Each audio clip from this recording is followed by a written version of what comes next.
Yeah, good evening. Welcome to the Game Day phone in on talkSPORT. I'm Jamie Hart. Alongside me, as always, Jason Cundy. This show's by the fans. Spurs are back! Spurs are back!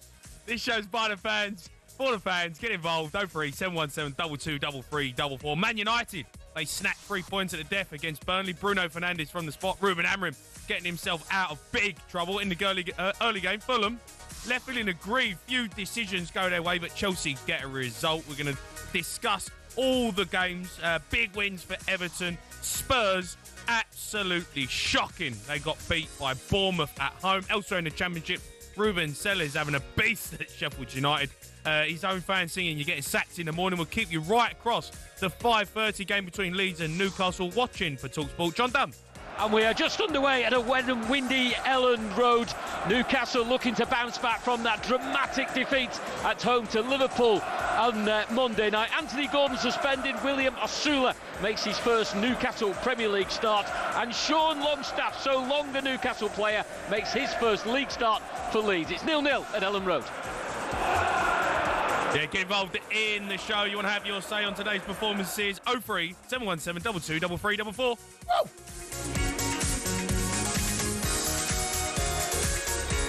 Hello, mate. Hello, mate. You lot are back, aren't you? Honestly, I told you this, right? You are the gift. I'm so happy and glad you're a Spurs fan, right? It's just incredible. Every week, you give me something to toy with, play with, like a little cat with a mouse with a dodgy leg, just playing with it, mate. What's going on at your... You get so excited, beat Man City this time last week. Yeah, we're back. Good team. You're back. You are back. You're back to being Spurs again, mate. It's just who you are. It's who you are, matey. To dare is to do. Just honest. I can't get my head around the fact that you've got the clown I had to, hat Jay. on and the nose, but you haven't got the haven't got the can't- bow tie on. But that'll come. Don't worry. What, there's no bow tie. I'll dress up during the show, mate. Don't worry. I'll dress up for you. Just bit by bit, is it coming on? I'll dress up for you, mate. I might even put 2 bow ties on, mate. Oh, God, Spurs. It's so Spurs. It's It's so so good. Spurs. I can't believe we've done this to ourselves again. Brilliant performance against Man City. Signed Xavi Simons. Yeah. All looking good. Yeah, all looking and then get absolutely pumped by Bournemouth. How we didn't lose 3 or 4-0, I never know. Well, It was can a we shocking just game. say, brother, Shocking. Can we just say, because we often we're all guilty of it at times, talking about them. Bournemouth, sensational Yeah, performance. good team. They were sensational to me. Good team they are. They are a good team. And those mid teams, right? And they won't, I'm sure they won't take offence by mid team. But, teams that historically have been, Brighton's, for example, Bournemouths of this world, Fulham today, we'll talk about Fulham in a second, Forest, those teams that are going to be there or thereabouts in around that mid-table. But, mate, they signed good players. Semenyo. Semenyo for me. I'd love him at Tottenham. I'd love him at Tottenham. Mate, he's too good for Spurs, mate. Come on. What do you mean? He's too good for Spurs. He don't want to go to Spurs, Joe. No, he doesn't. If he knows what's good for him, don't go to Spurs. He is a but good he player. is top. He is top draw, the boy. Yeah. And we saw it last season. They can't let too many players. They sold 3 of their back 4 at Bournemouth. They can't. What are you looking at? What? Well, I know, Jay. I just didn't think on a Saturday I'd be coming in with you wearing a clown outfit. Jay, do you know what, matey? Come on. Jay, what makes you think I want to sit here next to you on a Saturday night with a clown outfit on? Only when it's Spurs, though. Spurs, you lot, it's so good. By the way, Man United. Man United.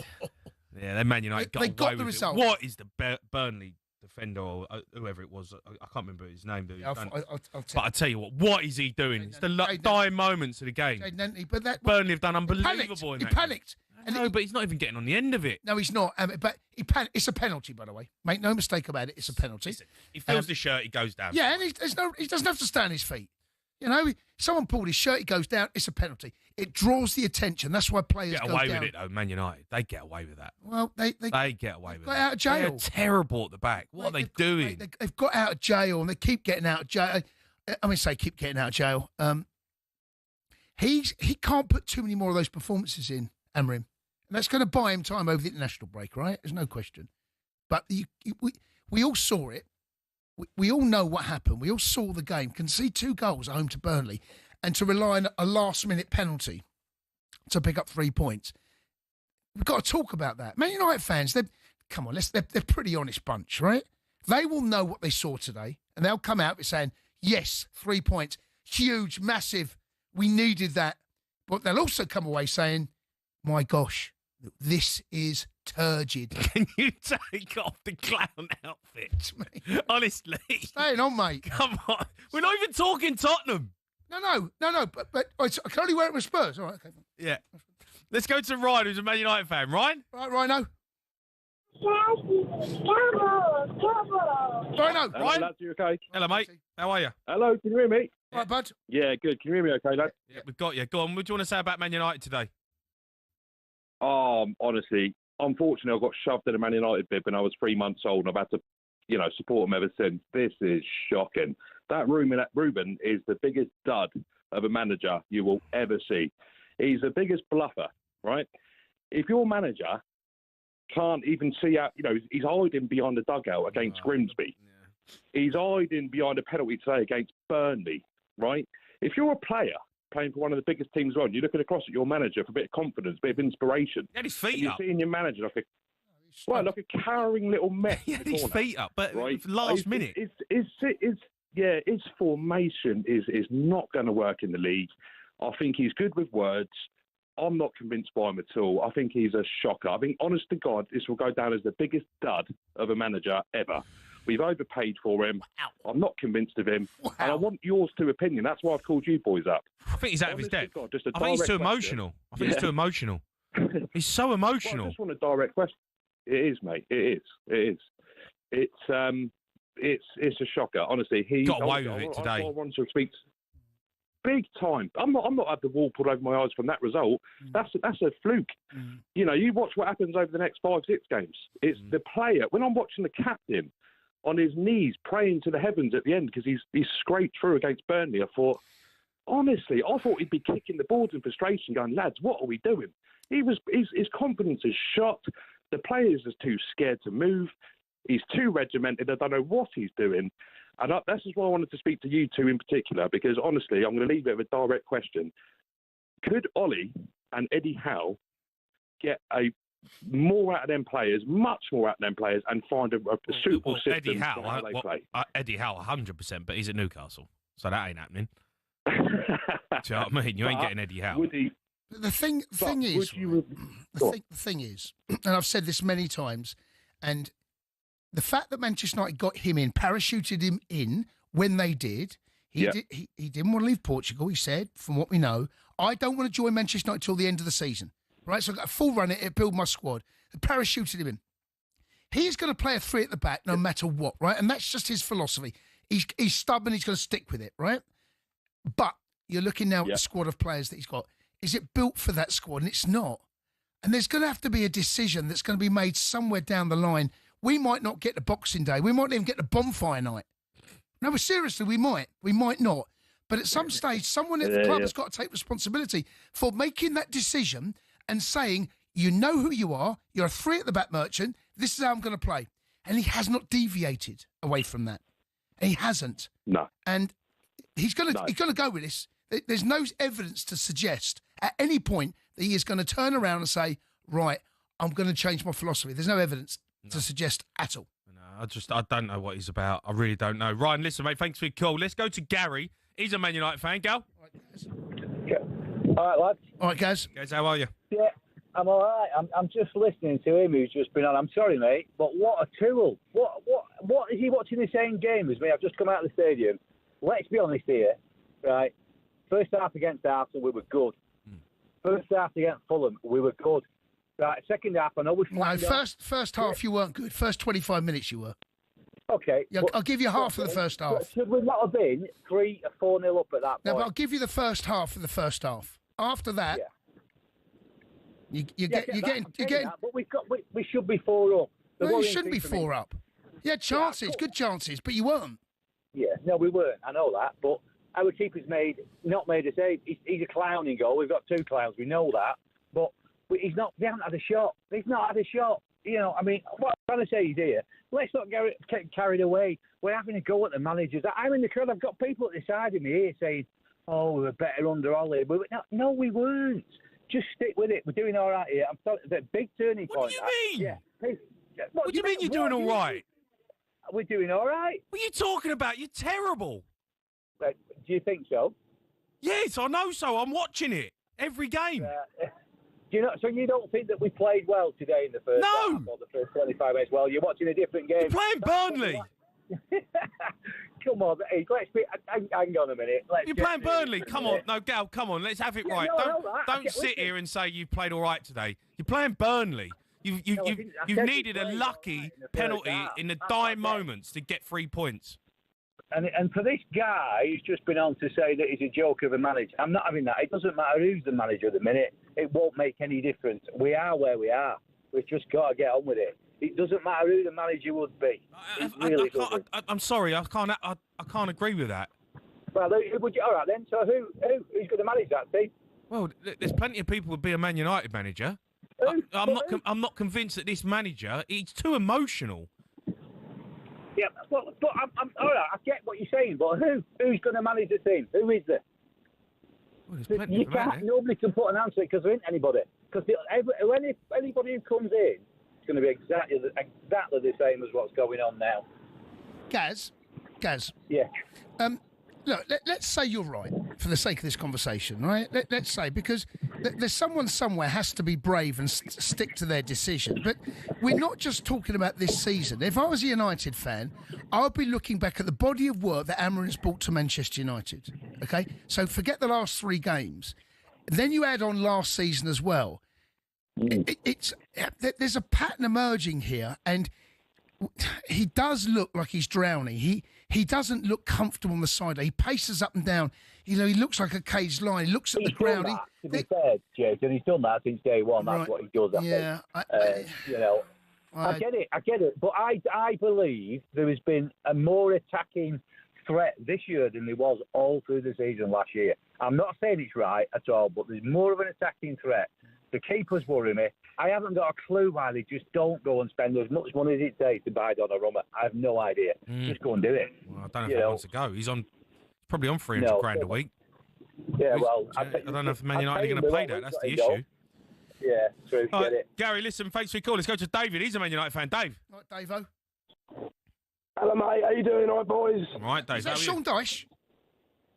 No, yeah, I know. Sorry, I've got a bit of a throat thing going on. Just coming away from Old Trafford. You boys, you've made me ring you. We didn't get away with one today. Your man who's just been on is exactly right. The way we're attacking at the minute is brilliant. You boys have got eyes. We had 26 shots today. I know that it's not happening. I get it. And I know that you can rant about it and it's all very funny. It's Man United. I get it. But if you go and watch it, it's definitely a different attacking way. I don't think we got away with it today. I think the penalty was just a summage. They had 6 efforts. I know it's Burnley. I know there's problems. You got away with it today, matey. Dave, come on, mate. Listen, Dave, come on, mate. You got. I know. Listen, it's bad times. What do you want me to say? I know, but I want you to be honest. Don't come on here and say that you didn't get away with it. Did you get away with it, Dave-o? No. 26 shots, boys. Look at this. No, that doesn't reflect the game, though. It's 2-2 with a minute left. 2 to Burnley. It doesn't reflect the game. Dave-o. It's 2-2. You're playing Burnley. Listen, I know listen, I'm not on here to say that it's absolutely brilliant. It's clearly not. The defending was terrible. I get it. I'm phoning up to tell you that I disagree. I don't think we purely got away with one today. I think Amorim, it's definitely signs we're attacking better. You boys have got eyes. You can see it yourselves. No, What's the game? But Dave, it's not. Forget the attack. Okay, let's say you're right. You're attacking better. What about the other end? Well, I'm not saying I'm right. I am right. I saw it. No, but what about the other end? Yeah, listen, terrible. I get it. Well, no, you've used the word terrible. Well, I know. We were very poor at the back. 2 goals at home to Burnley, lost to Grimsby. But if you go back and look at the game against Arsenal, brilliant attacking play. Like the guy said, we haven't seen that. We lost 1-0. We're seeing it now. Yeah, I get it. Look, Jay, I'm not talking about the final result, am I? Well, that's all that matters. How we attacked. Yeah, listen, I can't argue with that. It's a results. Yeah, Sean Dyche, I get it. It's a results-based situation. What have you done to your voice? Dave, how come your voice is like that? Well, I've no idea. I'm a barber, so I've got to talk. I've got to talk and cut hair. It's doing me head in. All I've got to do is rest it, but I can't. You need to rest Especially your going voice, Old mate. Trafford, shouting in the Stretford end. Yeah. Listen, yeah, Come on, great talk show, sport as shouting. always. She said you need to rest your voice. You phoned us up. I can't help that. It was you boys saying that we Dave, got away with one. It just got me. Sorry. How did Spurs get on today, by the way? I've not looked up the result yet. Oh, don't worry. We'll talk about them clowns. Don't worry, I'm Dave. waiting for the Spurs fans to phone in. It's all Man United fans phoning in right now, but I need some Spurs fans. Dave, listen, go and rest your voice. Thanks for your call. It's half-time in the Women's Rugby World Cup. England v Samoa. Watching for talkSPORT. Alfie Reynolds. Yeah, half-time, England 47, Samoa 0. England utterly dominant. They've scored 7 tries in the first half. Meg Jones has crossed twice with Jess Breach, Sarah Byrne, Maddie Feanati, Lark Atkins-Davies and Lucy Packer, all also dotting down. And for Breach, that's her 50th try for England on just her 49th appearance. Ridiculous record. As for Samoa, they're amateur, playing against the most professional and formidable women's team on the planet. So as expected, the Red Roses are absolutely flying. At half-time, it's England 47, Samoa 0. Okay, let's get an update in the 5:30 game between Leeds and Newcastle. John Dunn. 16 minutes gone, Leeds 0, Newcastle 0. It's been a frantic start, end-to-end stuff. No real clear-cut chances, but half chances for both sides. For Leeds, it was Anton Stack. Leeds working it well, edge of the area, shot that was blocked. A moment after that, he had a free kick that was narrowly wide. For Newcastle, they've gone with a back three and wing-backs. Tino Livramento, the left wing-back, got down the left-hand side, squared the ball, couldn't quite find William Asula, who's replaced the suspended Anthony Gordon. And a moment ago, before you joined me, down the left-hand side was Jacob Ramsey on his first start. Found Asula 12 yards out. Ball got slightly stuck between his legs, but he did get the shot away, and that was blocked almost on the goal line. Leeds beaten in the cup by Sheffield Wednesday in the week. Beaten 5-0 at Arsenal last weekend. Have started this one brightly. Newcastle 4 away games in the Premier League without a win. 16 gone. Leeds 0, Newcastle 0. Odds update on talkSPORT with Betfair. Play in a different league this season with Safe Sub from Betfair. 18 plus gambleaware.org. Right, let's take a look at the latest odds in a 5:30 game. All thanks to Betfair. Leeds to win is 11-4. The draw is 2-1. And Newcastle to win is 11-10. That's all thanks to Betfair. 18 plus gambleaware.org. Odds update on talkSPORT with Betfair. Play in a different league this season with Safe Sub from Betfair. 18 plus gambleaware.org. Right, you want to have your say on your team's performance today? Get involved in the show. Tottenham fans, I want to speak to you because that was absolutely me too. I want to speak to you as well. 03 717 22 3344.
What about this? 5 minutes gone. Tottenham 0, Bournemouth 1. Evan Nilsson has put the cherries in front. It was a lovely pass, threaded through the Brazilian inside the penalty area. He was on the corner of the 6-yard box. He shoots left-footed across the face of goal. It takes a deflection of Christian Romero sliding in to try and make the block. And we're just looking over to our left now. All the Bournemouth fans happy as Larry, screaming, jumping around. This whole place is as quiet as a pancake. Somebody has got to do something to just inject a little bit of energy into this whole building. Quiet as a pancake. I heard that one before. You're listening to the Game Day phone on talkSPORT. Me, Jamie Hara and Jason Cundy taking your calls. 03 717 22 3344. Let's go to Jack. He's a Spurs fan. Jack. All right, Jackie boy. Hello, boys. How are we? Oh, Jack. What's going on, mate? What was We're that? back, baby. Spurs are back. Back. We Spurs were are back. atrocious, man. We were atrocious. Concerned. I was first game back for me today. Was expecting 3 points, a lot of goals. I think we could have been there since next week. We didn't have a shot until the 60th minute. This is. I'm not panicking, but even under Ange, it was a different kind of badness today. We were a bit solid, 1-0, but we couldn't get near the goal. I'm not really sure what was going on, but we were awful. We stunk. No, they had a number, Bournemouth, today. They outclassed us, outrun us. They were all over us. I mean, Semenyo run the gaff, but we were nowhere near good enough. Nowhere near good enough. I couldn't believe how bad we were. Neither. To not have a shot in 60 minutes and you're playing at home is outrageous. I know we've signed, but you look to the bench and you think, who's going to come on and ain't anyone. get a ball near the box? And there was no one. Look, he's got to be the answer, because if he's not the answer... I think we need one more. We're going to be in trouble again. I think we need one more, Jack. I don't think What do you need? What do you need? I think we need a centre forward. I'm not convinced. Look, Richarlison today showed me... You got Simmons, right? You got Simmons. Yeah, Simmons, yeah, but he can play number 10, he can play off the left, but... A bit of creativity there. Yeah, we lacked an incredible amount of creativity. We lacked a bit of ruthlessness today. Richarlison put in a performance which I saw pretty much every time last season. He's back to the pigeon, You, chicken. when you lump the ball up all game long, he didn't win a header. Would you expect him to do? But with Solanke then injured, I don't know if you need 3 forwards, but it's going to sound stupid. When Ericsson used to come on randomly and just pick the ball up in pockets and move the ball, I felt like no one wanted the ball.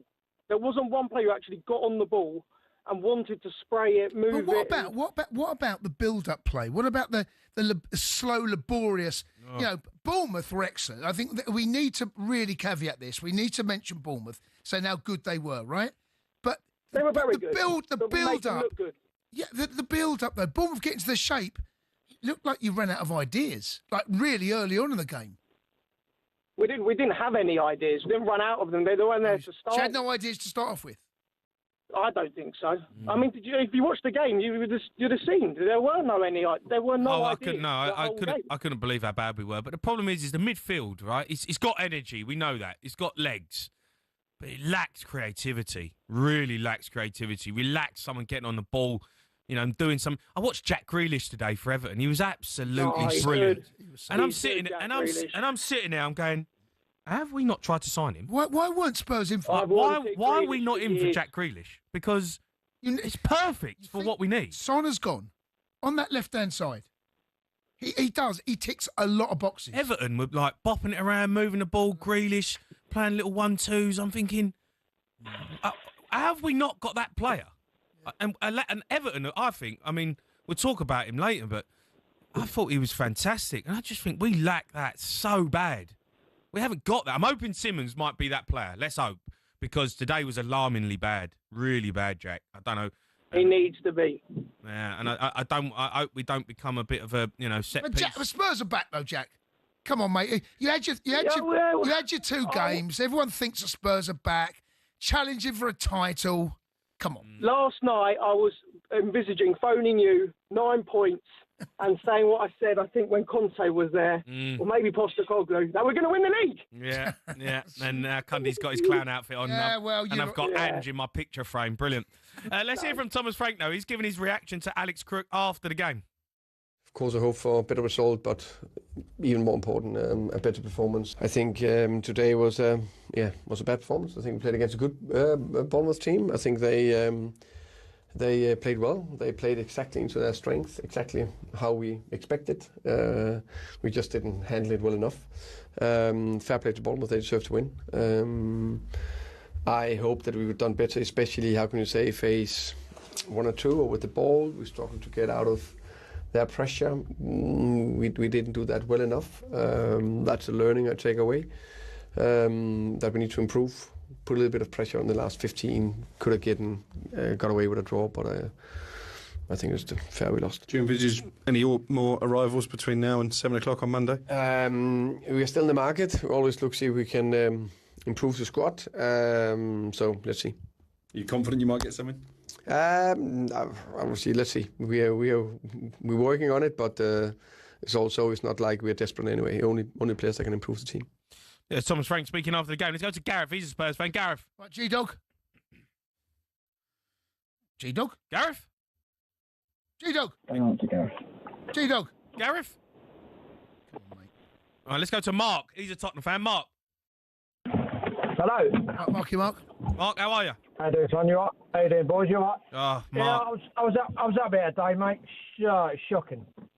Terrible. Shocking. Just, I just say, like Pedro Porro, he got rinsed by that Semenyo so many times. He was turning him inside out, mate. He couldn't cope with him. I know. Couldn't cope with him, mate. It's the first time I've seen Porro really I'd out love of to his have him depth. there, mate. I'd love to go and buy him, mate. Get him there. We need a striker. Richarlison was back to his same old story, wasn't it, today? Yeah. You know what I mean? Yeah. He's had a couple of good goals, but I don't know, mate. I don't know. But you lot get sucked into the same old trap. I mean, I've got Jay next week. We're back. I mean, this is the thing about Spurs, right? Jay was comparing the midfield the other day, right? Jay comparing the midfield to Liverpool's team under Klopp. In terms of energy. No, Jay, that's all I said. Why don't we go and get Grealish, though? Why don't we go and get Grealish? I don't know, mate. We needed I don't a number know. 10. Go and get him. I don't know You know why what I we've mean? not been in He for was Grealish. I don't know. I'm seeing him. He look. Gibson White should have sorted that out, mate. That should have been sorted out in the bag. Get him in. You know what I mean? It's just we should have had them deals done, Jamie. Really should have done. But I know. Listen, all right, we've lost the game. We move on. We've got a good draw in the Champions League. We do all right in that. Yeah, but do you know what though, right? You say that, Mark. Yeah, we move on, but last season, I think, what did we lose? 20 games or something? It was outrageous how many games. You're the worst side in the Premier League not to get relegated. We can't lose games like that easily. You know, we've got. I would have took a point after. I would have took a point in the end of how bad we were. But it's another loss. Do you know what I mean? It's a loss, and it's here we go again. Tell him to take that clown outfit off, will you, Cundy? Get that clown outfit off. Oh, you Spurs! What do you expect? Honestly, you lot. Yeah. Have you seen the top of the table? seen who's up there? I love you, Cundy. I do like you, mate. I do like you. I must admit, I like you. You don't have to, honestly. I've got to sit next to him. I know, but we've got to listen. We have got to forget about that one. Move on to the next game. Hopefully, Simmons comes in. I don't want to hear that this season. I don't want to hear that this season. Look, we need a playmaker. Simmons hopefully will do a little bit for us. We need to play better, though, Jamie. That was poor today. Terrible. That was poor. Terrible. I mean, terrible. But listen, terrible. Yeah, Mark. Listen, thanks for your call. Hold on. What about you lot, right? Hold on a second, right? I thought you were back. Where? Shut up. No, I thought you were back. We are back. We're back to being Spurs. You are back to being Spurs. It's true. Yeah. 03717 22 33 44.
You are listening to the Game Day phone in on talkSPORT. Me, Jamie Hart and Jason Cundy. A reminder of today's Premier League results. The day's early kickoff finished Chelsea 2, Fulham 0. That was live and exclusive on talkSPORT. In the 3 p.m s, Man United, they win it in the dire moments, 3-2 against Burnley. Tottenham, back to being Tottenham. They lose 1-0 at home to Bournemouth. Wolves, they got beat again, 3-2 by Everton. Brilliant performance from Jack Grealish. And Sunderland, massive result for them. They beat Brentford 2-1. It's 0-0 in the 5:30 game against Leeds Newcastle. John Dunn. 34 minutes gone, Leeds 0, Newcastle 0. Cracking game, end to end, crosses fizzing in. We've just had another one there. Good Munson from Leeds on the left, fizzing it across. No one could get a touch. Driving rain, cracking atmosphere. Nearest Leeds have come to score in since you were last with me. 23 minutes in, Gurev and Nonto. Great 1-2 down the right side. Nonto's cross, it was agonisingly close to Lucas Mecha, who was sliding in but couldn't quite get a touch. Anton Stack with a shot from distance as well for Leeds a moment ago. That was just wide. The game bubbling nicely. It feels like we just need a goal to take it up to the next level. Leeds 0, Newcastle 0. Right, get your calls in. 03717 223344. Let's hear from Man United boss Ruben Amorim, giving his reaction to TalkSPORT's Mickey Gray following the last gasp 3-2 win over Burnley. It's a good moment in the end, but during the game we feel a little bit. Yeah, I think everybody happy to see the team returning a little bit to the standard to press. Sometimes we are playing well, sometimes I'm not playing so well, but we are focused in the game. But then frustration because we had so many chances and we can help each other to score that chances to control better the game. And today, especially in the first half, we have moments that is hard to explain, but that is the moment that we are in, and sometimes there is no explanation. We suffered 2 goals with. If you try to remember the occasions that this team had against us, it's a difficult moment in that department. But I think, like I said on Wednesday, football was fair today, and we deserve. You heard of Fergie time, I'm sure, at Manchester United. Did it feel a little bit like Ruben time today? I want another time. I want the time that we can score in the first half, that we have few chances, but we manage to score, then to control the game with more calmness. So I prefer the other time, but if we have to win every game like this, it's good for the fans. Well, hugely important going into the international break with Man City and Chelsea waiting when you come back. Yeah, of course, but that is that kind of game I'm not worried. I think with my players, we'll be there. Let's see what happened with Cunha and Mason Mount, but we'll be there. We'll try to win every game, like always. Yeah, it's Ruben Amorim speaking after the game. Let's go to Jake. He's a Man United fan. All right, Jake? Right, Jakey. Hello, mate. How you doing? You all right? Right, yeah. Yeah, mate. Hi, Jamie. I spoke to you and Gabby before, mate. Honestly, I just want to say, we played so well, but I tell you what, we can't keep playing this formation. We can't concede these 2 goals against Burnley. And I tell you what, like, it's brilliant, but I tell you what, mate, we are the biggest club in the world. It doesn't matter, yeah. We're always going to get a stick off you lot, but what do you think, Jamie? Can I ask you a serious question? What do you think of what's going on in Man United? I think you're a mess. I want to quit. We are a mess, mate. But I tell you what, we're going to be back, mate, eventually. And I'll tell you what, mate, we're the biggest club in the world. Simple as that. Simple as that. I want to quit.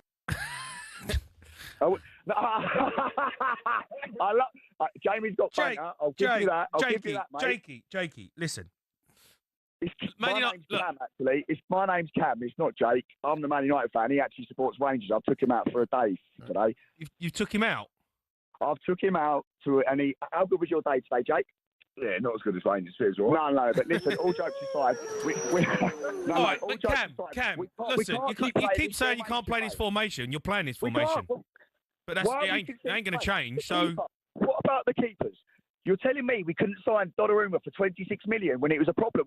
That Arsenal game, we could have had a draw from that, and it would have been okay. But like Grimsby was a joke. The keeper situation is a joke. Okay, it's actually it's what beyond about the defence, mate? As well, though. I mean, the goal today, the Burnley goal, he's free in the 6-yard box.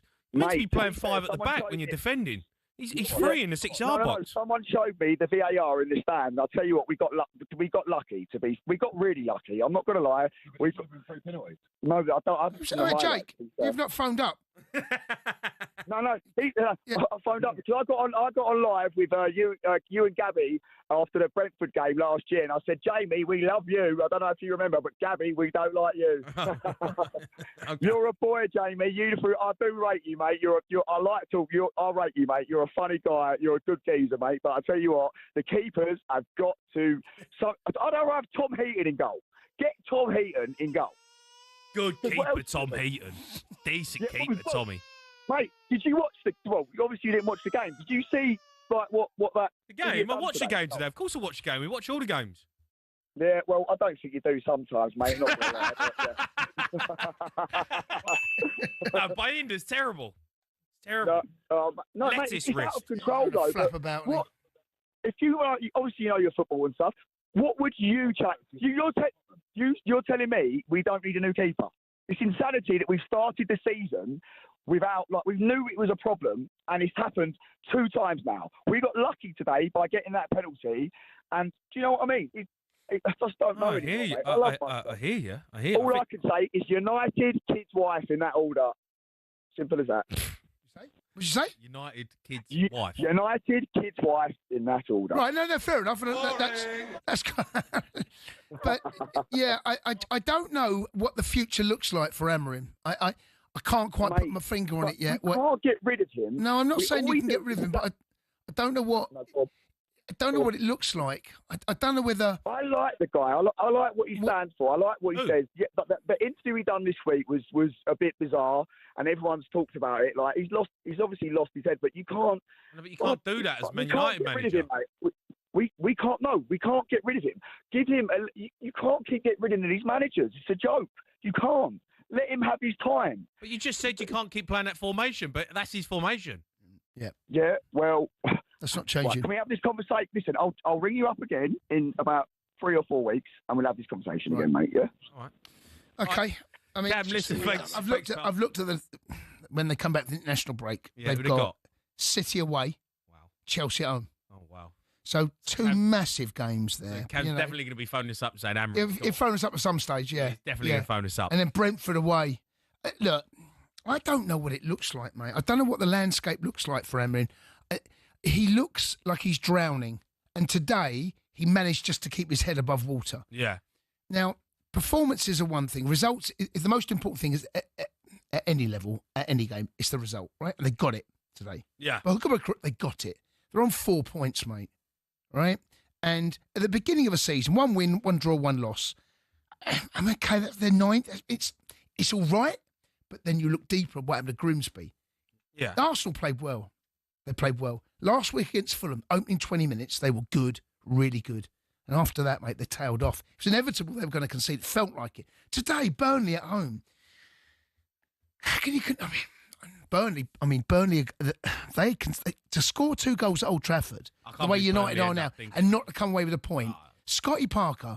I don't know what he's going to say. I'll be fuming off. Yeah, they should have gone back home with something. Yeah, today. Penalty incident. I can't. It's a pen though. No, it's a pen. But he'd be so angry at himself. Yeah, it's Jayden Anthony, mate. What's he doing? He panics. Yeah, he does. Bournemouth are 7th, 6 points out of the first 3 games. They won 1-0 against Spurs today. Manager Andoni Iraola is delighted with their start to the season.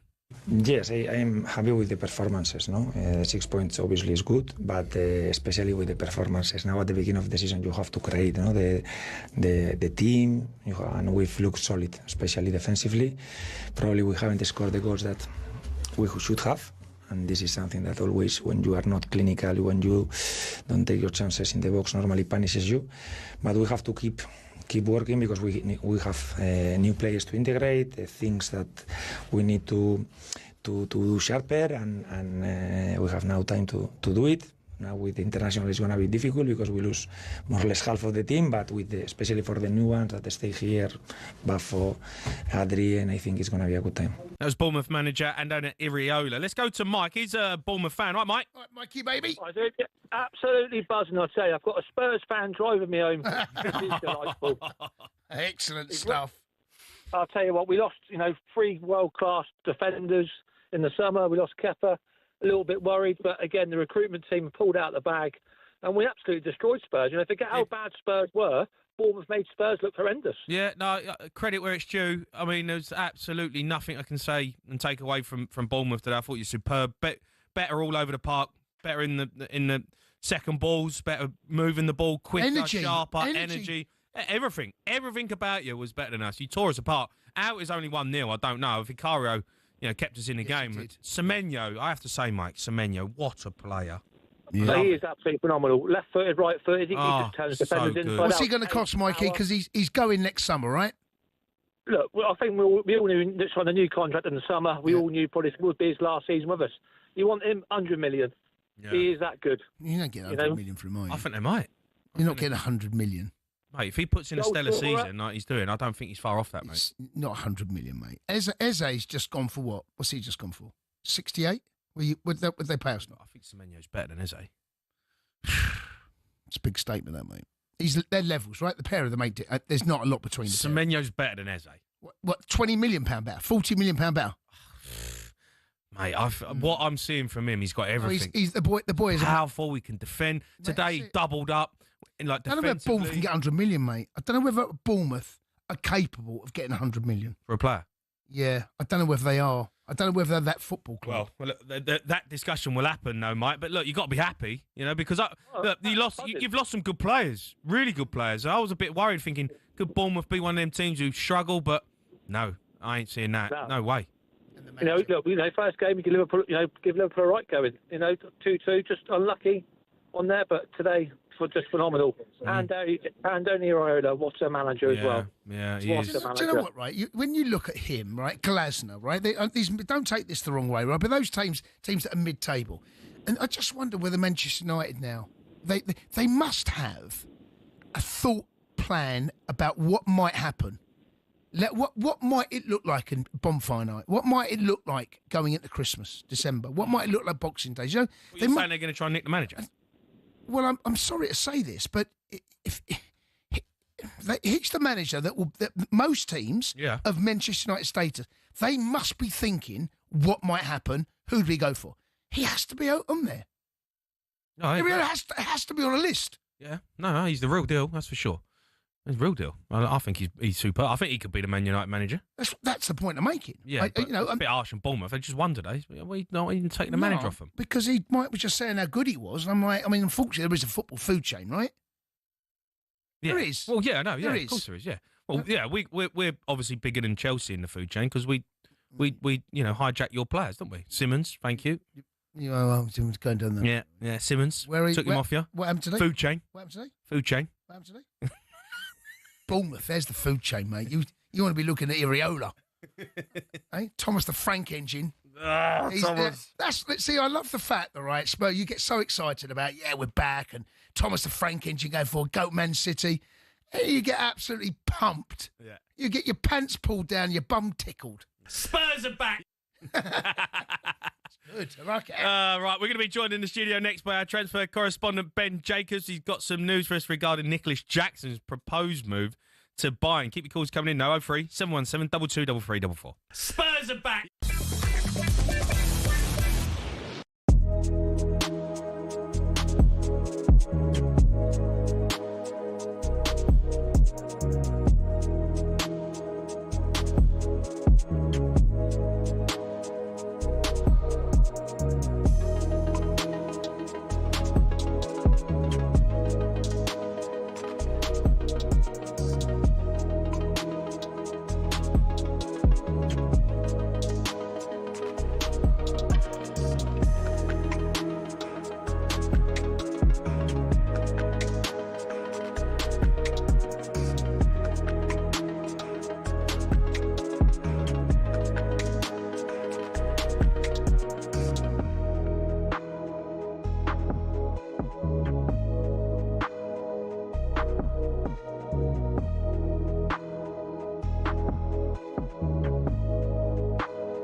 You are listening to Game Day Phone In on talkSPORT. Me, Jamie Horan, Jason Cundy, speaking to Ben Jacobs in just a moment.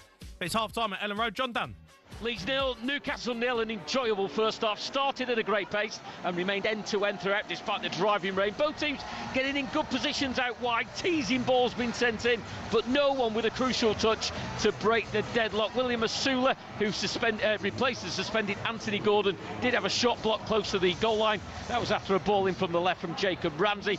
Anton Stack for Leeds has had 3 shots from range, all off target. Just before half-time, Jacob Murphy with a stinging drive from the right of the area on the angle that was pushed away by Lucas Perry in the Leeds goal. Both sides requiring some extra quality in the final third in the second half. At the break, Leeds 0, Newcastle 0.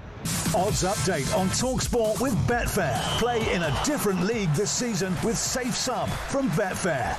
18 plus gambleaware.org. Right, let's get the latest odds in that game. All thanks to Betfair. Leeds to win is 3-1. The draw is 11-8. Newcastle to win is 6-4. That's all thanks to Betfair. 18 plus. Gambleaware.org. Odds update on talkSPORT with Betfair. Play in a different league this season with Safe Sum from Betfair. 18 plus gambleaware.org. Right, Ben Jacobs is in the studio with us. Right, Ben? Evening, guys.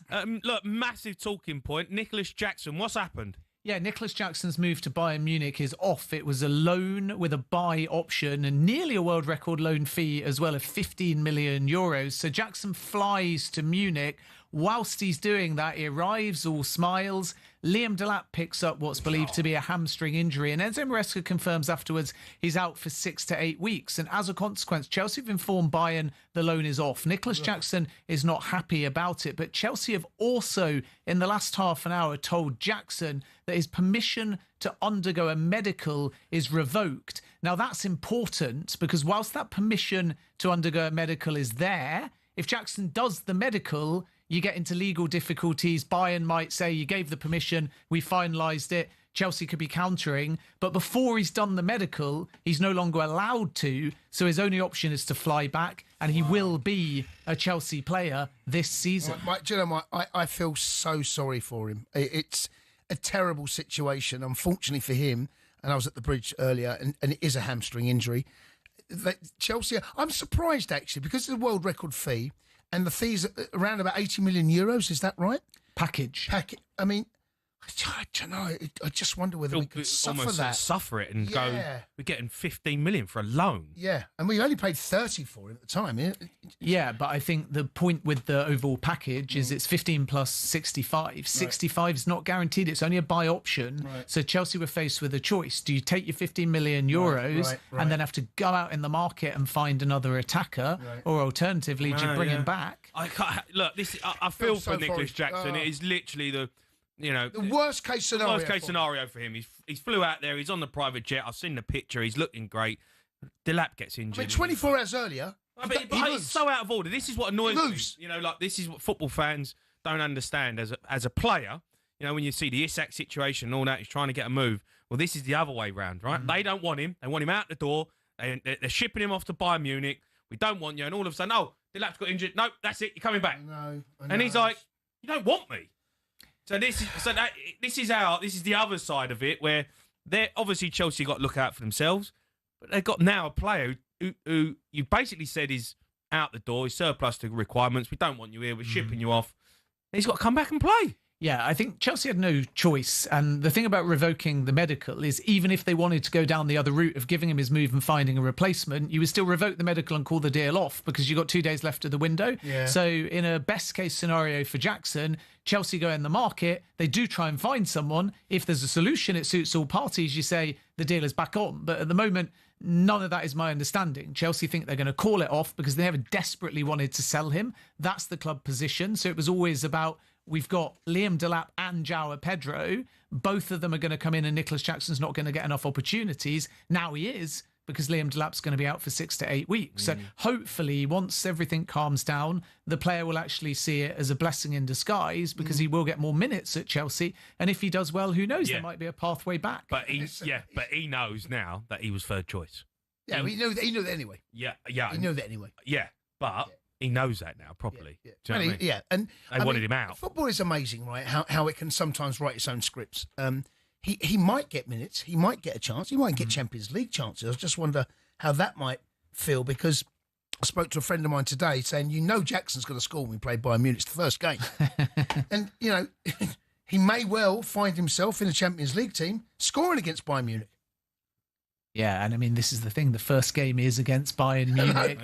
And now we think, okay, could there be a way back? But obviously the flip side is if Chelsea register him for the Champions League, then you have another issue from Jackson's point of view. He's just going to have to suck it up, play well, and keep the lap out of the team. That's his job now. Ben, I've got to talk to you about Mark Guéhi. There is a bid from Liverpool. Yeah, I mean, bids are going in everywhere, by the way. So just to sort of wrap up with Chelsea, Fermin Lopez bid €40 million. We don't know if the player wants to move. In addition to that, Alejandro Garnacho is official too. So Chelsea are going crazy in the window. And then for Liverpool, they want to add Mark Guéhi and, of course, Alexander Isak as well. The bid for Mark Guéhi, I'm told, to Crystal Palace is £35 million fixed and no add-ons. Palace basically countered and said, we want Joe Gomez on loan, and Liverpool said no. So now Palace's new position is that the bid is competitive, of course, but they've got to also bring in a replacement as well. And crucially, in the last 24 hours, Mark Guéhi has told Crystal Palace for the first time definitively that he does want to leave now. He doesn't want to play every week for Palace in a World Cup year. He wants to go now and fight to get into that partnership of Virgil van Dijk, Ibrahima Konate, and potentially him, and even Giovanni Leone as well, who's very much seen as an elite centre-back and ready for Premier League football. So Guéhi wants to take on the challenge. Personal terms not agreed, but they won't be a problem. And now Liverpool face a bit of a nervous wait, because if Palace can't find a defensive reinforcement, then it becomes less likely they're going to accept that offer.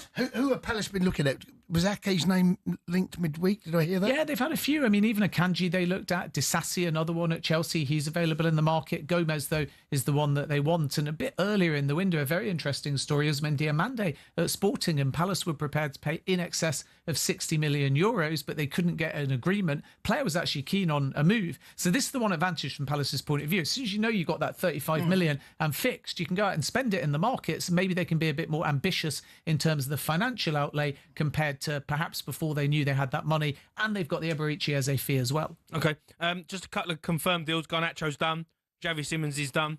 Yeah. So Xavi Simons was there at the game today that Tottenham lost, but not involved. He'll wear the number 7 Son's shirt. It's a 5-year deal, 2-year option, €60 million, which is a really good price, because remember, he was sold only to Leipzig in January from PSG for €50 million. So to get him for just 10 million more, excellent deal for Tottenham. And whilst they were doing that, Chelsea was saying, OK, we're not going to match it. We're going to prioritise Facundo Buonanotte, who's going to come in only on loan from Brighton. They still want another creative midfielder. That's where Fermin Lopez comes from. And then with the Garnacho done deal, suits all parties, 40 million. They met halfway. Chelsea 25, Manchester United 50, do it for 40. But Manchester United have also got a 10% sell-on clause, and Garnacho has signed a 7-year deal. OK, brilliant. Ben, you're a star, mate. Thanks for coming in. Cheers, guys. Up next, we're going to be talking Chelsea, Fulham, but keep your calls coming in. You want to have your say on your team's performance today. 03 717 22 3344.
listening to the Game Day phone in on talkSPORT. Me, Jeremy Hara, Jason Cundy. Time now to discuss some of the main topics of the day, all thanks to Betfair. Topic of the day on talkSPORT with Betfair. 18+gambleaware.org. Chelsea beat Fulham 2-0 in the early kick-off. The Cottagers could have been 1-0 ahead had Josh King's goal stood. What did you make of that? It's a terrible decision, mate. VAR, mate, what are you doing? It's a terrible decision. VAR is there to pick up obvious errors. That's not an obvious error. It's a contact sport. I think it was Muniz that goes in on Trevor. And there's no doubt he stands on his foot. It's not a foul. It's not a foul. You do not want to see that. And I know my side benefited today, but for the good of the game, I left a voice note to myself saying, where's the game going to be in 5-10 years' time if that is a foul? Where are we going?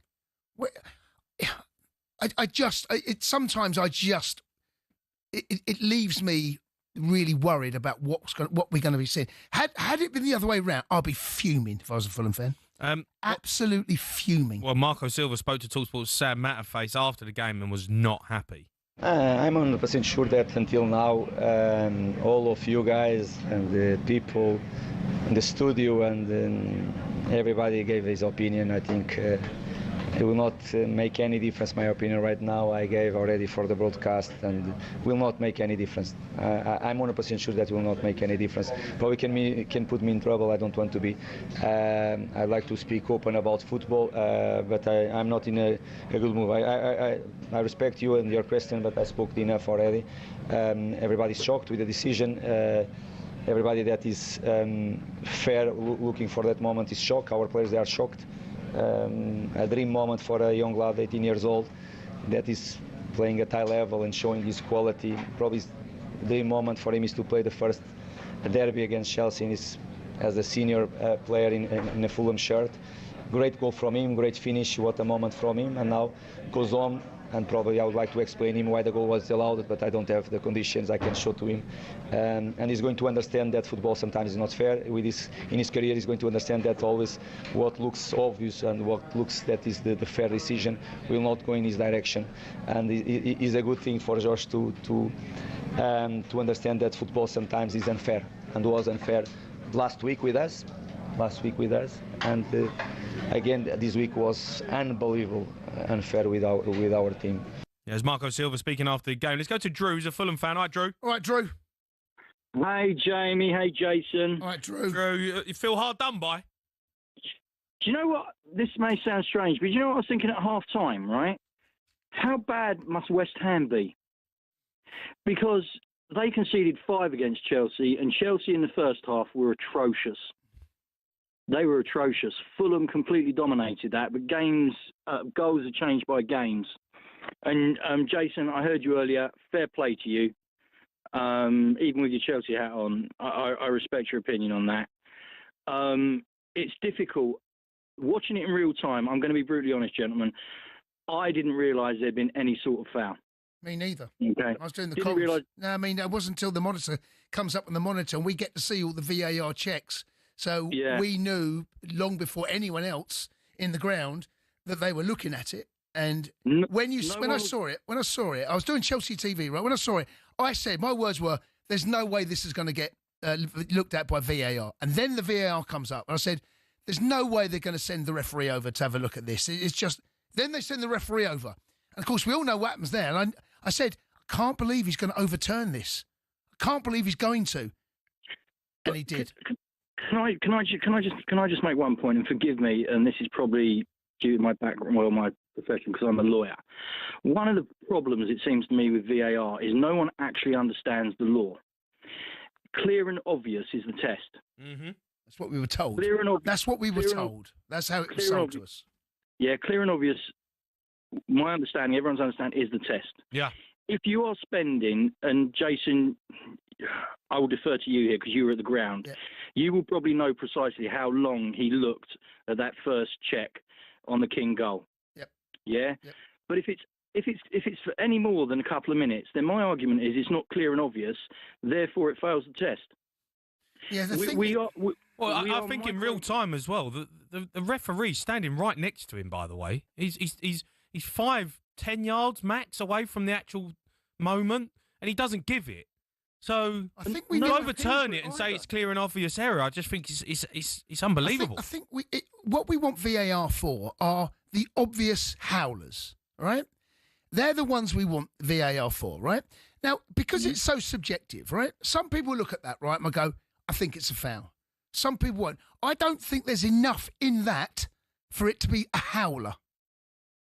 I want howlers. That's what you want. With the greatest respect, Jason, I disagree. Clear and obvious should be given its ordinary meaning. No, but isn't that a howler? Aren't we talking about the same thing? Clear and obvious is a howler, isn't it? Yeah. I understand, but that King goal, there was no howler there in the build up to that. Oh. Yeah, I mean, if you look at Muniz, he controls the ball, he puts his foot down. Where's he meant to put his foot? But that's the whole point. Where's he meant to put his foot? He's got to get balance. It was a nice piece of skill to bring the ball down and roll. Yeah. And it's just silly. And then we get to the second Chelsea goal, the first Chelsea goal, which, to be fair, Man United did this to Fulham last week with the goal from the corner when Euro pushed Bassi over. But Fulham conceded a carbon copy goal into the 6-yard box, should have been defended better. But my gripe with that was there was 8 minutes of injury time, and that was scored in the ninth. No, it's a minimum of 8. Minimum of 8. It's a minimum. Yeah, so it's a minimum. It's not guaranteed 8. It's a minimum. So we often see corners, right? When time is up, corners are allowed to be taken. That's considered that time. And that's just unfortunate. You've got to defend that. That's got nothing. Oh yeah, it's like I said. Look, I mean, this is the second week on the trot. Fulham have conceded a goal like that, and then you get into the second half, and I have a lot of sympathy for Sessegnon. He jumps to try and block the ball with his foot. It's very difficult. I mean, his arm's out. It's a penalty. His arm's out. No, I understand. But if you do that, I mean, that's just what's going to happen. I mean, it's just one of those things. But apparently, in the build up to that, there was a handball. Yeah, there wasn't. It hit his arm, but it's not handball. No, it's close to his body. It's not out. Handball. It's not. It hits his arm. It's not that one. That's a penalty. Yeah, that is a penalty. Drew, listen, mate. Thanks for your call. I'm going to go to Ben, who's a Fulham fan. Ben. Hello there. All right, Penny boy. Ben, how you feeling about VAR? I think it's a total joke. I mean, last week was a total joke with VAR, with 2 goals for Manchester United against Fulham.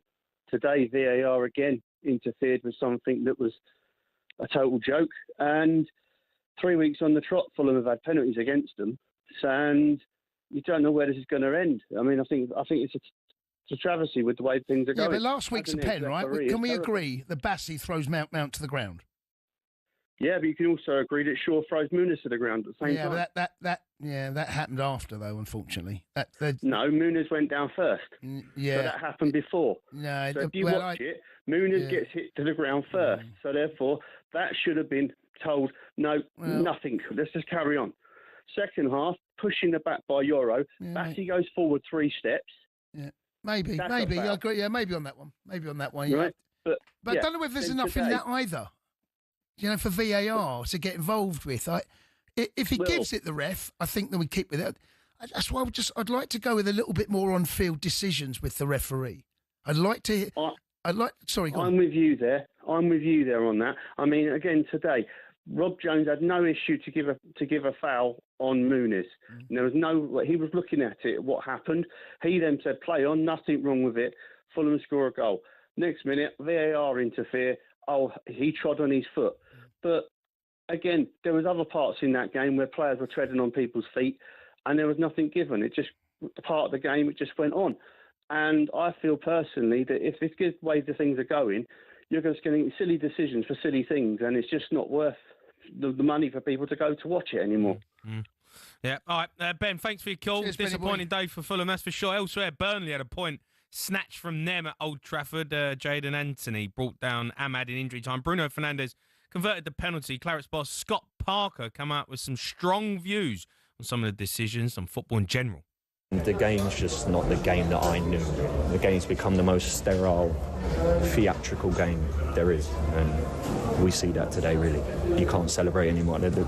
I think you're probably a year away from no one ever celebrating a goal.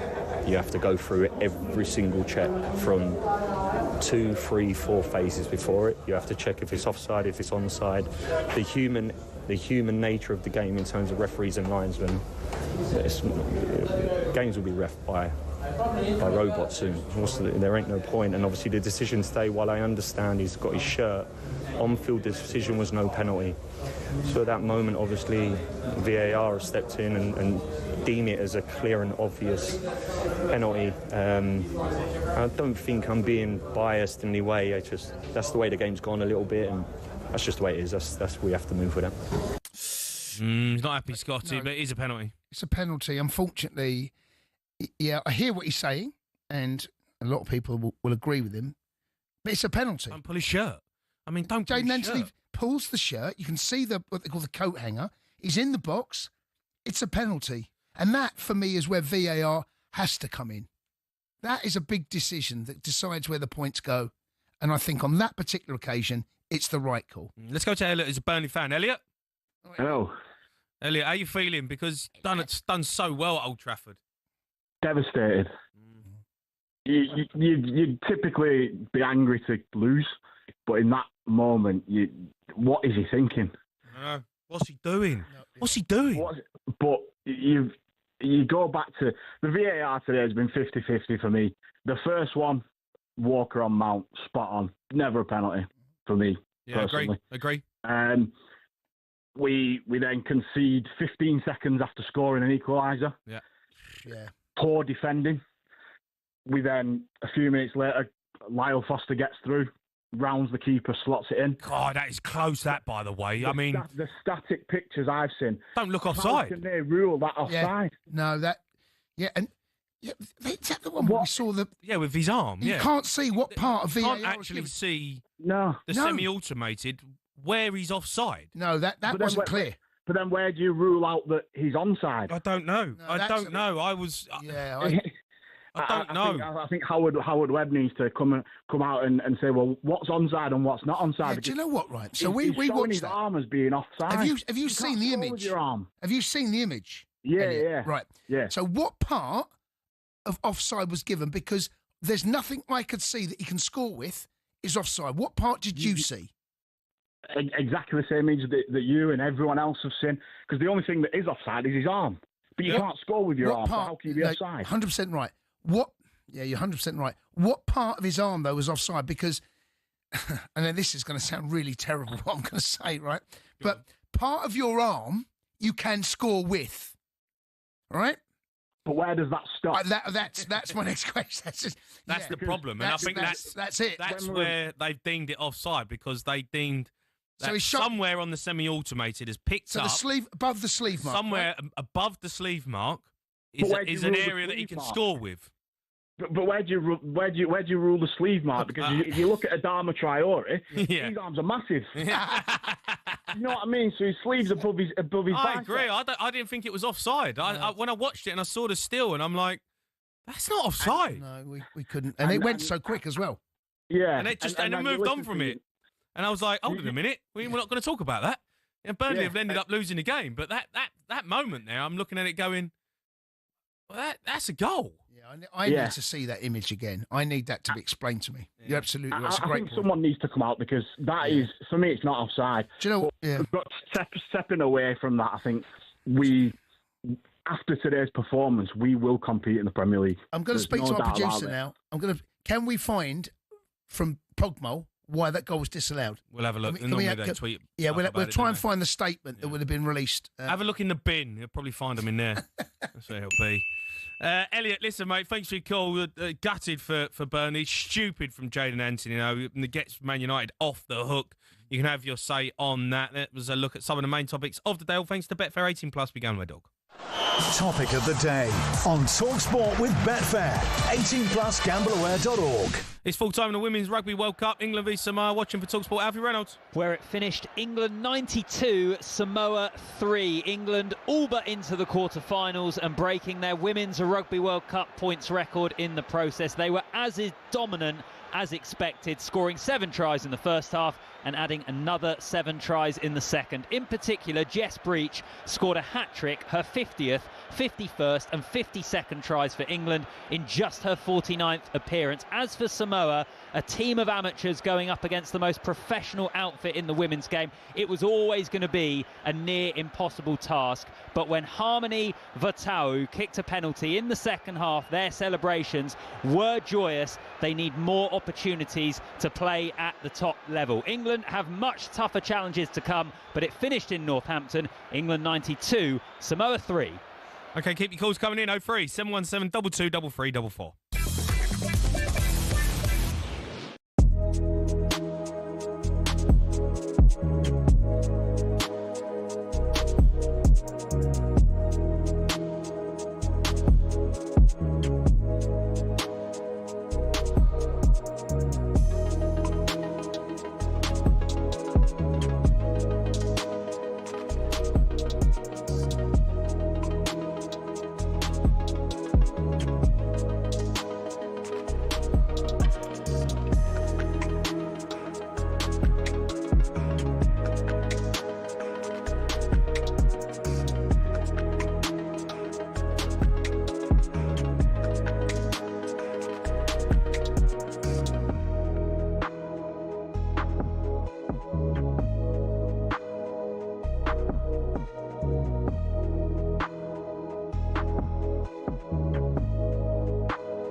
Right, keep your calls coming in on the game day phone in 03 717 22 3344. Loads to go. Got some Everton fans lined up. Let's get an update quickly in the 5:30 game at Ellen Road. talkSPORT, John Dunn.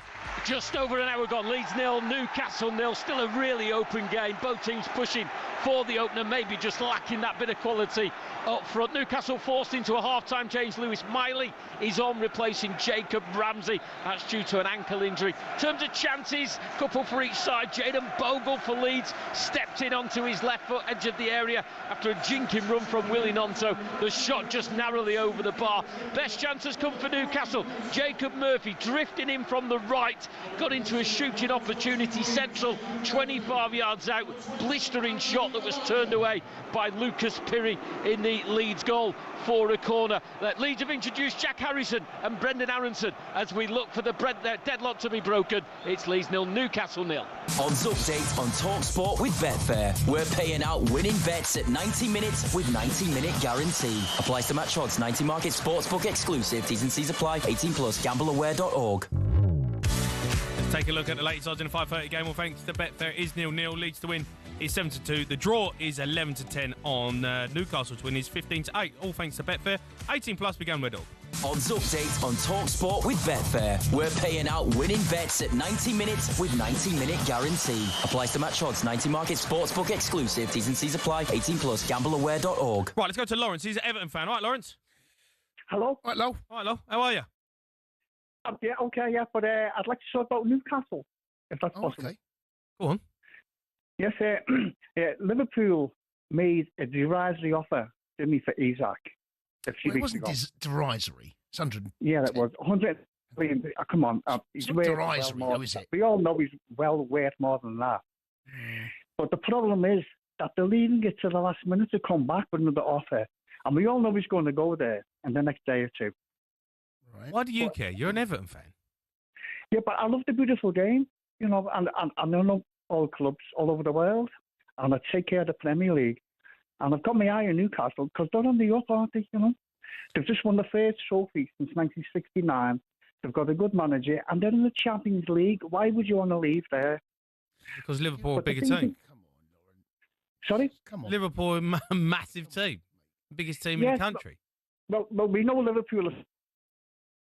Lawrence? Like I say, Newcastle have just won their first trophy in over 50 What's years. that got to do with anything? Sorry, what point are you trying to make here, Lawrence? I'm trying to make out that Newcastle have been destabilised by their first offer. It's destabilised the club. No, but it's the transfer window's open. Liverpool can offer what they want. Liverpool can offer 80 million if they want. Yeah, but you know he's going to go to Liverpool, isn't he? We don't know that yet, but my gut feeling is he will. I think you're right.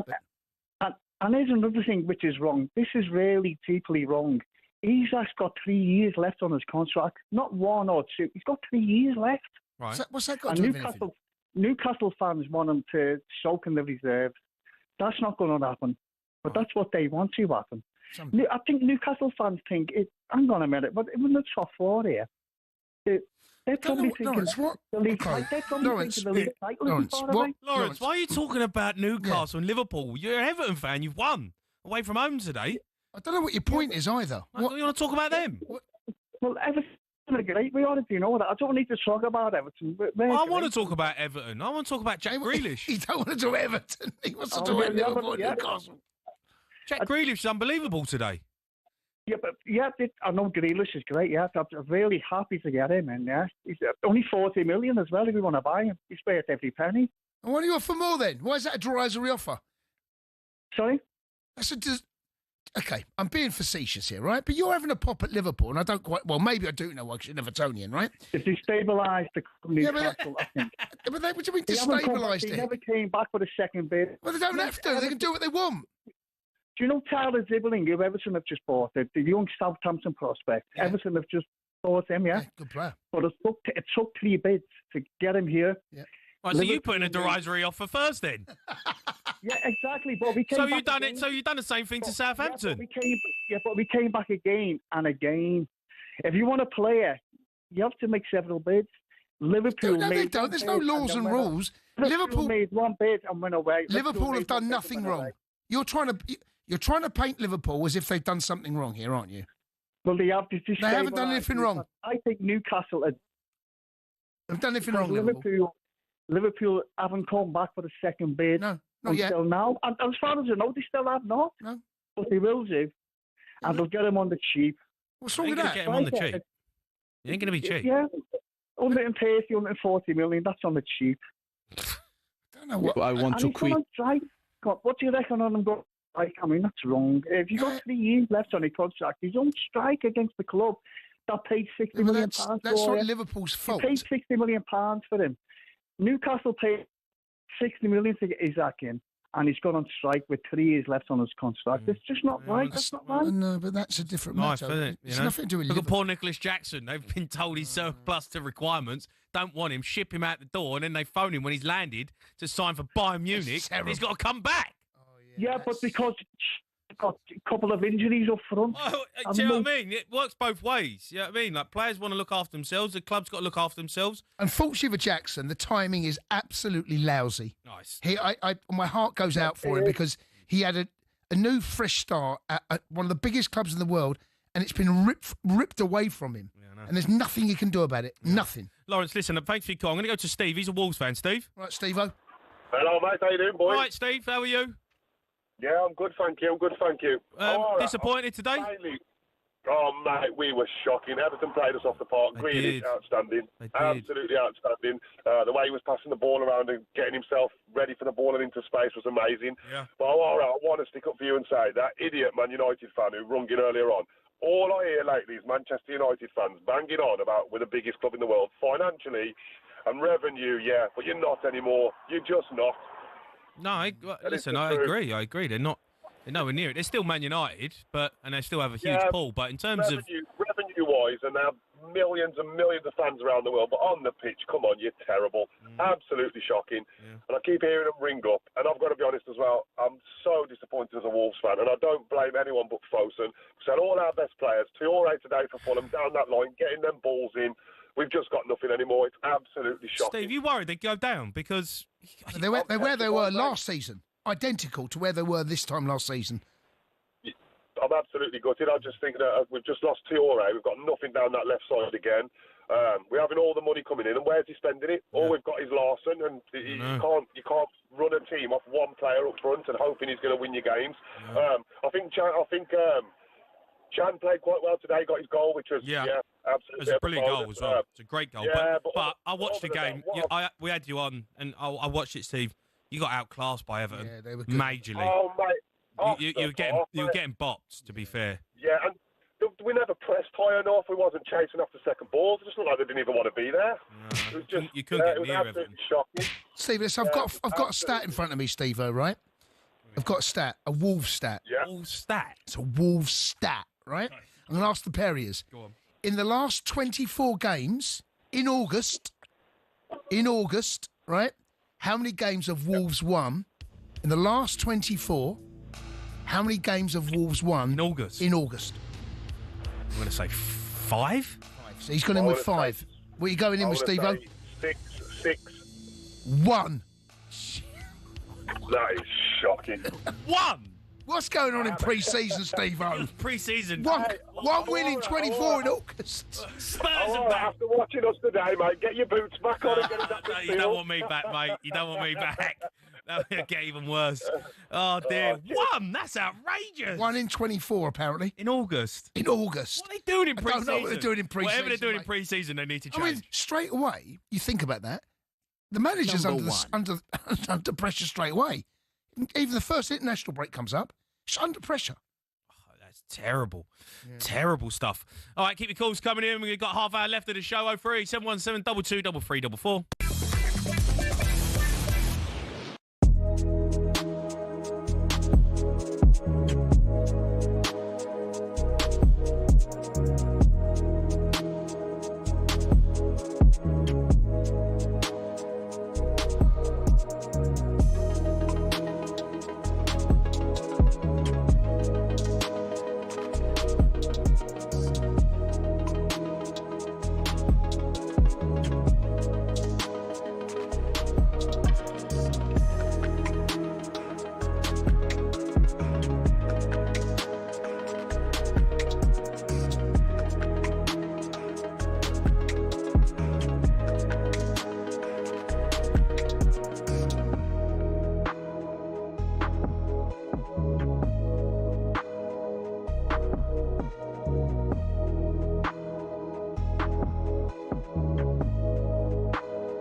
You're listening to the Game Day phone in on talkSPORT. Me, Jamie Hart, and Jason Cundy. 03 717 22 3344 is the number to call. Majestic follows from 7:30. Then his fight night with Adam Catchell at 9. But right now, we're continuing to take your calls on a bumper Saturday for Premier League action.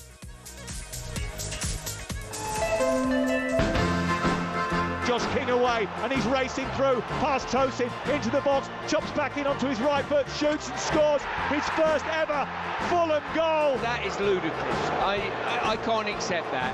And if that's the baseline that we're going to chalk goals off, you won't see a great deal of goals in the Premier League. Steps up, right-footed, rams it down the middle of the goal. It hit the legs of Leno, who dived to his right, but squeezed in anyway. You're tuned in and you're thinking, well, it's 2-0. Normal service, it's anything but in this game. What about this? 5 minutes gone, Tottenham 0, Bournemouth 1. Evan Nilsson has put the cherries in front. On the break, United, and they've got a goal. The lifeline is being given back to Manchester United. They take the lead again. Wolves 2, Everton 3. They've just grown up. The boys have become men, and it's the substitute. Rodrigo goes. Not game set and match, but game on, Jose. My goodness, you can't believe your eyes. I think it's Jadon Anthony who's poked the ball into the back of the net. What is going on with these defences here today? Manchester United 2, Burnley 2. It is Sunderland 2, Brentford 1.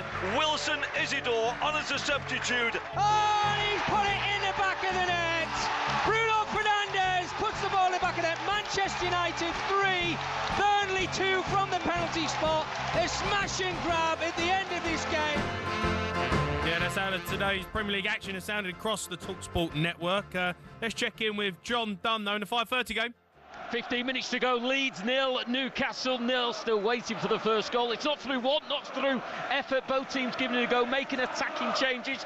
Dominic Calvert-Lewin is on for his Leeds Premier League debut. And just a moment ago, Jack Harrison from the left, another substitute, looped a ball in from the left for Calvert-Lewin to run onto in the area. But it was a poor first touch and it bobbled through to Nick Pope. Harvey Barnes and Anthony Elanga on for Newcastle. They've changed the shape. They've gone from a back 5 to a back 4 as they go looking for a goal. Lewis Hall, also on as a substitute, joined a Newcastle attack about 10 minutes ago in space, left of the D, a vicious shot, but it flew over the bar. Will there be a breakthrough? Leeds 0, Newcastle 0. Yes, last 15 minutes will keep you up to date, but now it's time for this. O'Hara and Cundy's weekend winners and losers. Yes, part of the weekend we pick 3 winners and 3 losers from the weekend. Jace, who are we starting with, matey? What are you thinking? We're going to start with Jack Grealish, matey, Okay. as a winner. He's had 4 assists in the 2 games. He's got his mojo back. Yeah, he has. Right, 2 assists again today. Here's the thing. I'm not surprised. I'm not surprised at what I'm watching because Jack felt like he was kind of playing with some restrictions. Yeah. There's no restrictions now. Go and express yourself. Yeah. Go and show what you got. Maybe have 1 or 2 touches more. You know, Jack likes to have that, doesn't he? So watching today, he's holding on to it. He's got. Yeah, but he's expressing himself as a footballer, and he's got all the talent in the world, right? He picks the right pass but all the time. He excites you when you watch. I can't believe Tottenham haven't gone for him. I said that. I'm looking at it going. I said that a couple of weeks ago. How have we not? Well, credit to Everton. They went in, got the deal done. Yeah. And maybe geographically it helps for him where he's in Manchester. Maybe he's got his family there. I don't know. That might be a factor. Might be. Difficult to say, but that might come into it. But Jack Grealish, well done. He's not in the England squad. Keep going because there's another one in a couple of weeks. So he might find himself, and in November, so he might find himself in that. Reggie Lebree again, Sunderland. Wowzers, 2 wins in 3. That's some going for a promoted team. Home form. And when you, 100% right, home form for these teams is absolutely crucial. Yeah. I know they got beat away last week against Burnley, but that's Burnley's home form. Yeah. They've got to make that count. Yeah. So these teams have got promoted. If they can somehow pick up points at home and might scrabble around for a couple away, that might be enough. Because at the moment, you've got Wolves down there, you've got West Ham down there. I know Brighton are down there, but I think Brighton will probably end up being okay. But there's a couple of teams there you go, already. Yeah, agree. And Rob Edwards, 4 out of 4 for Middlesbrough. Yeah. He was in it a lot last season as a loser, so yes, he was. It's nice to see him back. He had a bit of a Yeah, he couldn't turn it around, could he? No. Poor thing. But it's a good club. Listen, It's a he knows better how to get. club. Listen, they're rare. Having a manager that knows how to get a team out the Championship, they're hard to come by. Mm-hmm. So Middlesbrough fans must be very, very excited. So they're your winners. All right, well, they're your losers or winners? They're your winners, matey. Yeah, Your winners. Let's do losers. Losers. VAR. VAR. Stinker. VAR's going in. It's in there, mate. Honestly, even though my club benefited from it today, it's stinkfest. Yeah. The culprit that time, Jason Cundy. See, who's on the buttons there, No, right? Harry Al's in. Do you know what, Harry? He's a Fulham fan. You know what, Harry Al? I'm glad. I'm good. Good. You lot, he's a Fulham fan. Yeah. You always know when Harry Al's in. Yeah. Harry Al loves that old one. That I do. It's not the game I want to see. VR did not need to get involved in that. Nah. Fulham are on the wrong end of that one today, and they've had a tricky start to the season. VAR, haven't they? Yeah. Talk about teams at the speaking to bottom. Durham on Monday, weren't we? So If VAR were a Premier League side, they'd be below West Ham. They'd be below West Ham. who else we got in there? Ruben Selles, mate. Yeah. OMG. Yeah, 0 points from 4 games at Sheffield United. They are having an absolute Mate. stinker. They got over 90 points last season. Mate, he can't catch a break, poor thing. I'd love to know what Sheffield United fans think because They want him out. They want him out. They want him gone.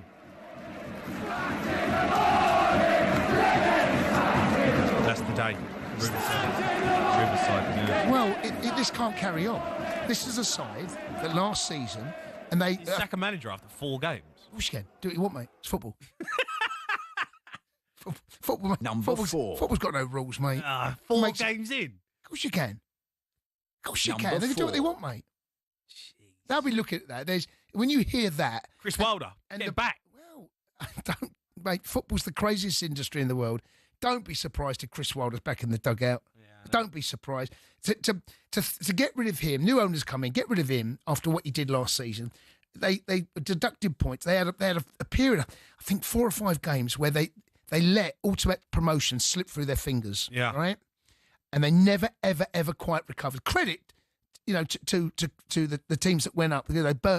Burnley deserved to go up. Leeds deserved to go up. But Sheffield United will feel last season, how have we let that slip through our fingers? And I can't read my own writing. Who's the last one? You know who it is. Oh yeah. Hold on, here we go. Right, you ready? Here we go. Here we go. Let's get the last one. The last loser. Thomas the Frank Engine. In he goes. Didn't take long. Just the 3 games. Top of the table last week. Straight in with the losers. Clown outfit, laughing at them. Oh, Thomas the Frank Engine knows what it's like to be a Spurs manager now. He'll get dragged down the same way they all do. It's inevitable, Jay. Honestly. Can't believe we played Thomas the Tank. It's horrible. Mate, you're a mob. Wait till Monday. We weren't great. Wait till Monday night. Anyone wants to tune in, the full regalia of the clown outfit will be on display. 10 o'clock Sports Bar. Monday night. Has anyone seen, mate? If you've got any suggestions, Jason Cundy 05 on Twitter. I will look at them this time. And, just send them in to me and I'll throw them in there, matey. Right. Those were your weekend's winners and losers. Right, let's get back to your calls. Let's go to Mickey. He's a Chelsea fan. All right, Mike? All right, Mickey boy. All right, Cap. How you doing? Up at Chelsea? Top of the table? Up at Chelsea? I've been waiting so long. I had to have another shave. Sorry, mate. Well, I mean, it's a busy show, but Mikey, look, we happy with Chelsea? Oh, mate, we was lucky today. Well lucky. I tell you what, Fulham, still sorry for Fulham. Yeah. I really do. I couldn't care less. Well, not that much. This thing on Jackson. Yep. He's got on his way. He had the old lederhosen on, the old accordion in his hand. Saying that he's sitting on his feet on the plane, and they parachuted him back down to London. Bang out of order, but it is what it is. I get it. Chelsea, Will Chelsea he- have got to protect themselves. Do you know what I mean? But Will it's he just be any so better, unfair. though? He ain't going to be any better. If anything, he's going to be worse. You've knocked his confidence. You told him you don't want him. He's got a hole in his foot. That's his problem. He ain't. Listen, he ain't a bad player. He's going to sign for Bayern Munich, so I he know, ain't no mug. Let me tell you. Do you know what I will say? Do you know what I will say this, right? I will say this. There is more creativity around that top half of the team now than at any point last season. So we haven't got Cole Palmer, right? We have Esteval in there. We've got João Pedro in there. We've got Pedro Neto, who's had a great last 6 months. You know, there will be... He will be playing in a better team this season than last season. So maybe there might be more chances for him. Maybe there will be a bit more creativity behind him. As long as he's a yard out in front of the goal, he'd be right, yeah? Well, I don't know. I mean, you know, it's hard. It feels to me as if there's a player in there, but I've not seen enough of it yet, and I need to see more of it. Who knows? Who knows what? But we'll see. I feel desperately sorry for him. But Mikey, listen, thanks for your call. Let's go. Go on, son, Mike. Go on, Mikey. Go on, son. What do you say? If I say you've got a lot more charisma than Goldstein and Ben. We'll go that. Clip that. Yeah, we'll play that out. Yeah, Mikey, play you're a that. star. Make sure you give that a drive, boys. Let's go to Tone, who's an Everton fan. Tone. All right, Tone. Hello there. All right, Tone. How are you? Listen, I called you earlier during the Fulham game. Okay. What an absolute bloody joke this VAR is. Yeah. Completely readjusted the game, didn't it? Yeah, I agree with that. Yeah, I agree with that. Which they were brilliant for them. Brilliant football, mate. We know that, but it's just. Well, I put the score down as the referee 3. 3. Yeah. 3. Number 3. So the ref won 3-2 today. Is that what you're saying? Number 3. Yeah. The referee scored 3 today. Number 3. Right. When what, in the same game? Do you remember we used to 3. talk, yeah, well, he did because he completely readjusted the bloody score. Number 3. Remember, we used to talk about football as great chances, great saves, a great game. Number 3. Tone. Yeah. Why are you saying? Keep speaking. Stop. Keep speaking. So why don't we talk about Everton? Forget VAR, Tone. But we used to talk about great performances, great referee, great, like great scorelines. But now all we talk about is VAR. Okay. And Jack Grealish. So listen, thanks for your call. I've got to move on to this because you've got some clarity on Lyle Foster's disallowed goal for Burnley today. He was offside by his sleeve, and it's the sleeve line that indicates what you score with. Those watching on YouTube or smart TV will be able to see the graphic. I mean, that is out. Where is it? Sorry, where is it? I don't know. I don't know. I don't know. Who's offside? So the Burnley player's offside. He's not. He's not offside. I don't think he is. I don't know whether he... I can't, from the angle that we're seeing. So his sleeve is offside. Automated has said that his he sleeve was... I've never heard that. There you go. A new one for VL. His sleeve is offside. talkSPORT breaking news. Oh, I can see that. It is. They can... Oh, yeah. There's a little circle around it. His sleeve. Yeah, it's outrageous. Well, do you know what? Here's the problem. When you have something like that, there has to be a point where you go onside, offside. I've never seen a sleeve put one in the top corner. Mate, honestly, Sleeve, good player, mate, Sleeve. You know? It's good player, never seen Sleeve. him nestle one in the top bit. Getting Spurs' first team, Sleeve. I think that Sleeve had more chance of Spurs are signing Sleeve. Oh, dear me, that's unbelievable. Right, keep your calls coming in. We'll do one more section. We've got full time as well coming up. 03 717 22 33 44.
Yes, that classic Oasis tune, Sleeves Electric. Our biggest competition today is now live, and we're giving you the chance to win Oasis tickets plus a whopping 25 grand. 2 lucky winners, not one, but 2, will win a pair of Oasis tickets when they return to Wembley on the 27th of September. Plus, that's not all. Alongside the tickets, we're giving you a chance to win a whopping 25 grand. For all the details and how to enter this amazing competition, listen up right now.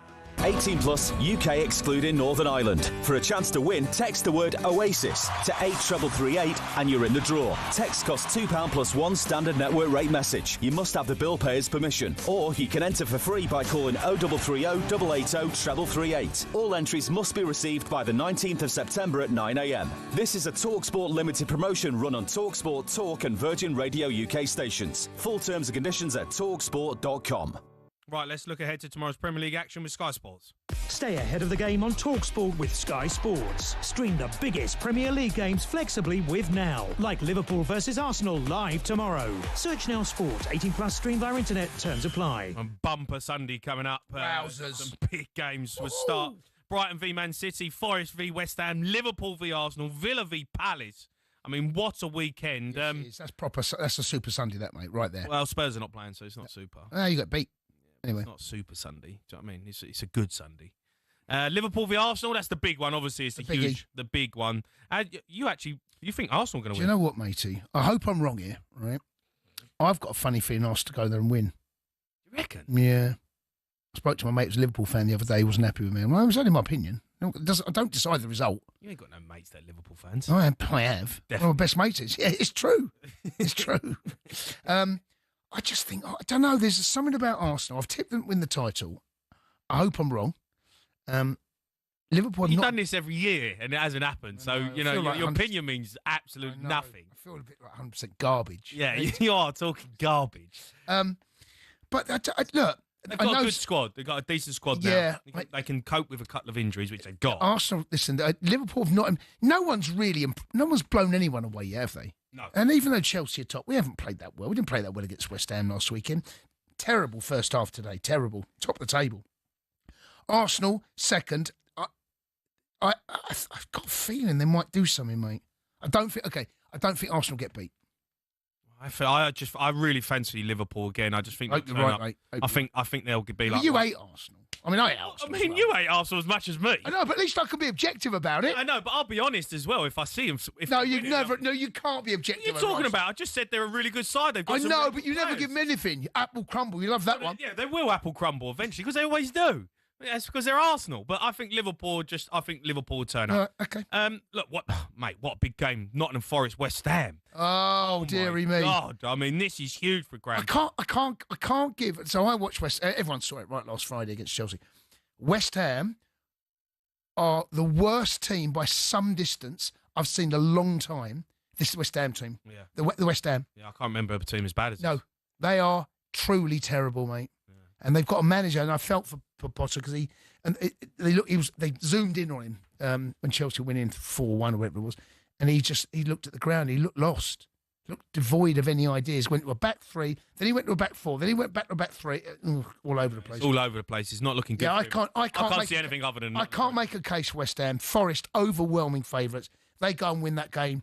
I'm going to go 3-0 Forest, mate. Yeah, I agree. What about Villa v Palace? That's another biggie. They need to get going, Villa. They haven't really got going. No, they haven't. I can't believe Brighton are in the bottom 3 at the minute. We'll talk about them in a second.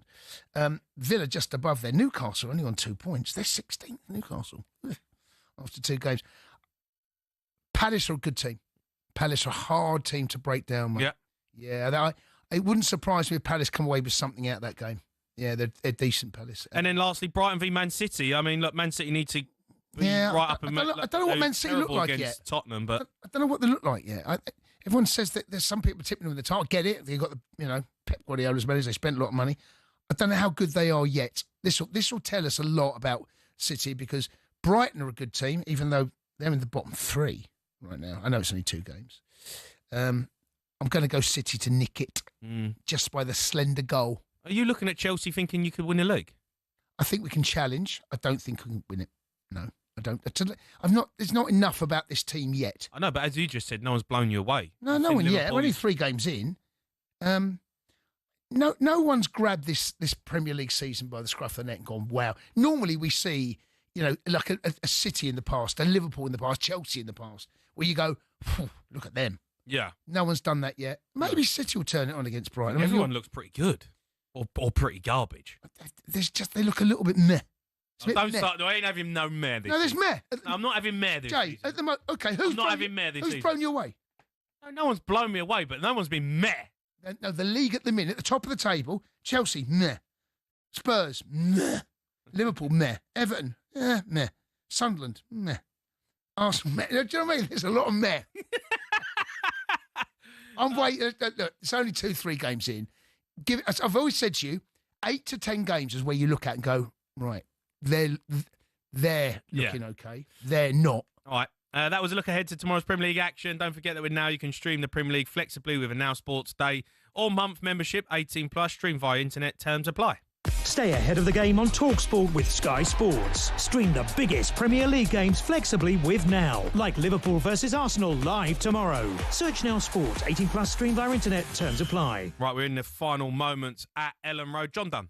Full-time whistle has just blown. Leeds 0, Newcastle 0. A first half that saw both sides sending low teasing crosses, but nobody was there to get a crucial goal-scoring touch. Jacob Murphy for Newcastle did have a shot saved from the angle on the right side. That was pushed away by Leeds keeper Lucas Pirri. Pirri made the save, a flying save in the second half to deny Murphy once again. But for a better touch, Dominic Calvert-Lewin may have had a goal on his Leeds League debut, but his touch was poor when he was sent through by Jack Harrison. Calvert-Lewin later had an effort from the angle on the right that was saved by the legs of the Toon goalkeeper. It was an open game, it was full of energy and commitment, just probably lacked a bit of quality. Newcastle did have record signing Nick Voltemade in the stands watching on. Eddie Howe will be keen to get him on the pitch. It's now 5 away Premier League games without a win for Newcastle. Leeds extend their unbeaten home run to 22 games. Full time, Leeds 0, Newcastle 0. All right, that's it from us. Thanks for all your calls over the last 2 hours. We are back on the Sports Bar 10 p.m. on Monday. Tune in, gang. The clown outfit's going to be out. As anyone's seen, it's going to be immense. Keep your calls coming.